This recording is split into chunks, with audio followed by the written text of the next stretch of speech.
Hoy seguimos hablando de la Carta de Entendimiento con el Fondo Monetario Internacional y también las repercusiones políticas, pero nos focalizamos en los aspectos relacionados con, bueno, cómo va a avanzar esta Carta de Entendimiento, la letra chica, se habla mucho ya de la letra chica, y además, bueno, ¿qué es lo que puede pasar de aquí en adelante, Flor? Sí, así estamos en modo cartas, ¿no? Porque de la Carta de Entendimiento Exacto. a la Carta entonces, de Máximo Kirchner. De Máximo Kirchner, que sin duda la parte económica es el detonante de la situación que llevó al jefe del bloque de diputados a efectivamente dejar de serlo, a su renuncia. Y no sé si vamos a estar repasando ahora. Sí, lo vamos a estar repasando, pero un detalle para analizar.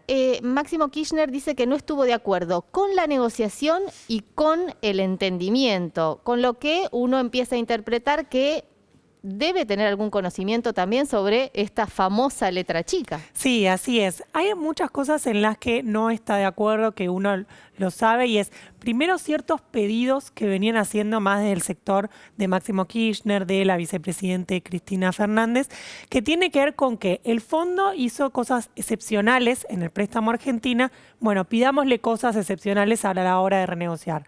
Recordarás el pedido de plazos, de esto de renegociar a 20, 40 años se habló en un momento que se le pide al fondo. El fondo más que 10 no dio nunca en su historia, y es efectivamente lo que se negoció ahora, 10 años de plazo. Bueno, un punto que se venía reclamando y no se dio. Después el tema de la sobretasa de interés, esta tasa de interés más elevada que va a pagar Argentina, y estaban pidiendo, bueno, si nos dieron un préstamo muy grande, entonces que nos bajen un poco la tasa. Ahora ese tema aparentemente se podría revisar. Se podría revisar a partir de marzo, pero nada garantiza que se vaya a dar, porque volvemos a lo mismo, son cosas excepcionales que obviamente podés plantear, vos le podés plantear todo al FMI, pero el FMI tiene su receta, tiene, no sé, 3 recetas en la heladera, agarrás y son esas 3. Bueno, sí es cierto, y es de alguna manera el argumento del Gobierno Nacional, del presidente, del ministro de Economía, Martín Guzmán, que el objetivo de este acuerdo es garantizar el crecimiento, la reactivación, la inversión, la generación de puestos de trabajo,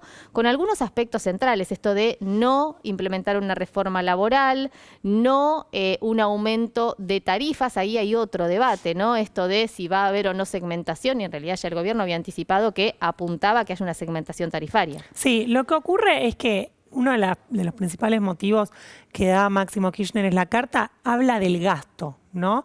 Dice concretamente, quería buscar esta frase, siempre se interesan por los gastos. Y eso es lo que es central en el acuerdo con el FMI. ¿Qué plantea el Fondo qué acordó Argentina con el FMI? Ir tendiendo a una reducción del déficit fiscal.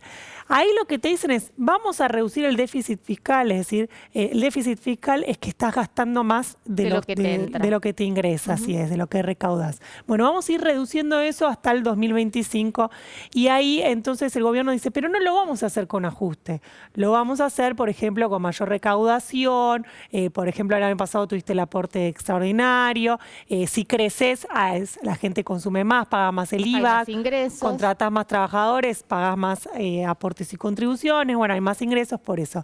Lo que pasa es que también hay una parte del gasto que sí se va a tocar. Y esa parte, el principal gasto del Estado son las jubilaciones hoy, todo lo que tiene que ver con el sistema previsional. Eso no se va a tocar. Eso está confirmado. Eso está confirmado que no se va a tocar ni jubilaciones ni gasto social. O sea, es eso tener un descalabro macroeconómico y social en Argentina. Es decir, eso es intocable. Ahora, ¿qué sí se va a tocar? Que es el segundo gasto más importante hoy del Estado, son los subsidios a la energía. Casi más de 3 puntos del PBI se utilizan en subsidios energéticos, tanto para las tarifas, ¿no?, de luz y de gas, como para el transporte. Eso sí se va a tocar, pero lo que dijo ayer el presidente Alberto Fernández, que no mediante un tarifazo. Exacto. Es decir, que si vos ves cuánto deberían aumentar las tarifas por el retraso que vienen teniendo y todo, o para sacar los subsidios, sería una cosa descomunal el aumento que debería haber. Por eso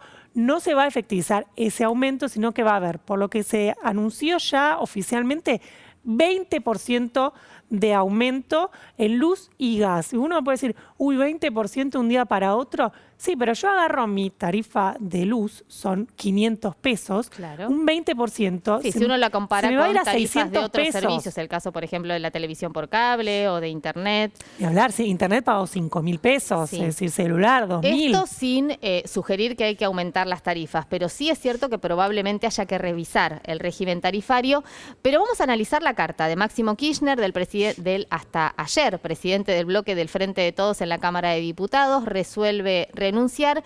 Y en este contexto de negociación con el Fondo Monetario Internacional, porque si bien es cierto, hay una carta de entendimiento, sabemos que tiene que pasar por el Congreso Nacional, bueno, ahí se empieza a generar cierta incertidumbre y hay que ver hasta dónde esta incertidumbre política impacta en el acuerdo con el Fondo Monetario Internacional. Si quieren vamos a ir viendo, porque es una extensa carta la del dirigente de la Cámpora que ayer publicó precisamente, y lo que señala es que se tomó esta decisión de renunciar a la presidencia del bloque del Frente de Todos, precisamente porque, bueno, no está de acuerdo con cómo se desarrolló la negociación, pero tampoco esta carta de entendimiento. Señala que va a permanecer dentro del bloque para facilitar la tarea del presidente y su entorno, dice Máximo Kirchner.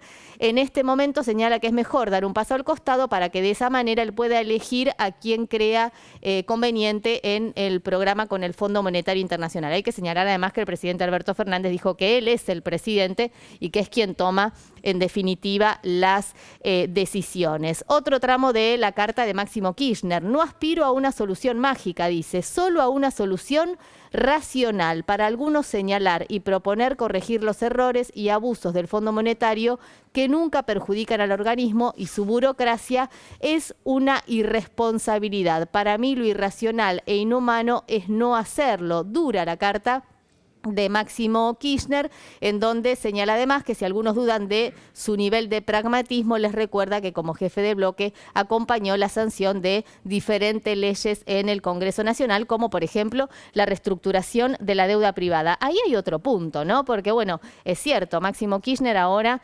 rechaza la negociación con el Fondo Monetario Internacional, sin embargo, acompañó la renegociación con los acreedores privados. Sí, porque ahí dice, me van a decir que no estoy siendo pragmático y acompañé la renegociación con los acreedores privados, que fue una negociación como la que se está haciendo ahora con el FMI, solo que en vez de que con un organismo multilateral como es el FMI, con acreedores privados, es decir, personas, empresas privadas, fondos de inversión. Eso se hizo en el 2020, pero igualmente le pega a esa negociación. O sea, hay una crítica que se hace del sector de Máximo Kirchner y lo que dice es, se acordó una renegociación sin quita de capital, es decir, hasta qué punto, dice Máximo Kirchner, eso fue bueno, ¿sí? Más que nada pateaste los pagos y reestructuraste un poco los intereses, pero no achicaste el capital. Por ejemplo, si uno lo compara, no sé, Néstor Kirchner en el 2003, cuando renegoció, quería una quita del 75% del capital. Claro. Pero bueno, son distintos momentos históricos, distintas negociaciones, y eso es una de las cuestiones que menciona, lo del gasto que decíamos antes, que hay una queja ahí por el recorte que se van a hacer del gasto, y si uno mira qué funcionarios hoy son claves en la política energética, tenemos funcionarios cercanos, digamos, al camporismo, a la vicepresidente, como por ejemplo Federico Bernal, Federico Basualdo. Por eso el tema energético... Basualdo, que en su momento estuvo en duda su continuidad, finalmente siguió, ¿no? Sí, por eso en este contexto es clave la política energética por el tema del déficit fiscal, del gasto público. Y después algo también importante que dice al final es que va a seguir como diputado, no es que va a renunciar a su banca, y va a acompañar proyectos del acuerdo con el FMI. Claramente no. Vamos a entender como que no lo acompaña. Hay quienes dicen, ¿no?, que se va a abstener, ¿no? O sí, que probablemente no esté en el recinto en el momento de la votación. Claro, pero todas las demás leyes que se mandaron a las sesiones extraordinarias y que tienen mucho que ver con el Fondo Monetario. De hecho, se charlaron mucho con el FMI, por ejemplo, la ley de cannabis medicinal, de electromovilidad, todo ese tipo de ley para aumentar exportaciones, dijo que las va a acompañar. Cuestiones a tener en cuenta. Por un lado, ¿qué va a pasar en el Congreso Nacional? No solamente con el acuerdo con el Fondo Monetario Internacional, sino con las otras iniciativas que eventualmente envíe el Gobierno Nacional. Estamos en periodo de sesiones extraordinarias, hay un listado de temas, entre ellos la reforma en el Consejo de la Magistratura. Por otro lado, ¿qué va a pasar en el Frente de Todos, ¿no?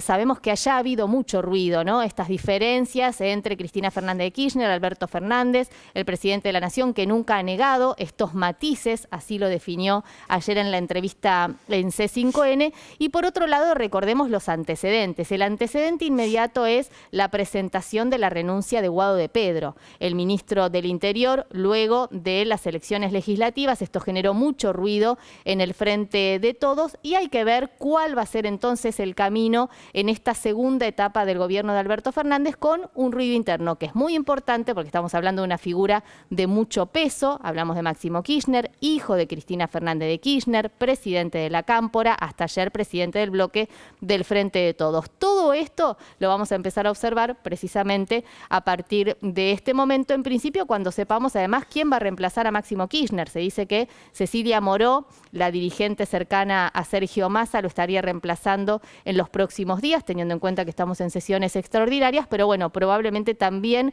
en el bloque del Frente de Todos, en el Congreso Nacional, en la Cámara de Diputados, haya un reordenamiento interno. Mientras tanto, a propósito del Fondo Monetario Internacional, lo que se sabe, los libertarios, Espert, Milei y los dirigentes que los siguen en la Cámara de Diputados van a votar en contra. Del mismo modo, la izquierda también ha anunciado que va a votar en contra de este entendimiento. ¿Qué va a pasar con Juntos por el Cambio y qué va a pasar con el Frente de Todos? Bueno, final abierto para esta historia sobre el acuerdo con el Fondo Monetario Internacional.